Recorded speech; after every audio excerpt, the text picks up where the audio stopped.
45 मिनिटचा charge एका नवीन ऑफिसरच्या हाती दिला जाणार आहे। व साधू सरांच्या जागी जे ऑफिसर येणार आहे ते उद्या जॉईन होणार आहे। खूप वर्षांनी तुला तुझे बाबा भेटले, नशीबवान आहेस तू। बाबा हाक मारल्यावर कोणीतरी ओढ देत आहे।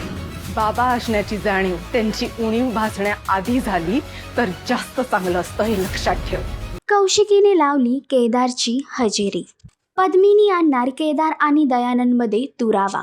तारिणी या मालिकेच्या आगामी भागामध्ये एकीकडे दयानंद खांडेकरला वाचवण्यासाठी तारिणी आणि केदार दोघेही आता पुरावे गोळा करत आहेत आणि याचमध्ये तारिणीच्या हातामध्ये एक ठोस पुरावा लागला आहे, तर दुसरीकडे कौशिकीचा केदारवर राग अनावर झाला आहे। एवढंच नव्हे, कौशिकीने ज्याचं कारण घेऊन तो या घरात घुसलाय त्याच बापापासून वेगळं करणार आहे मी त्या केदारला।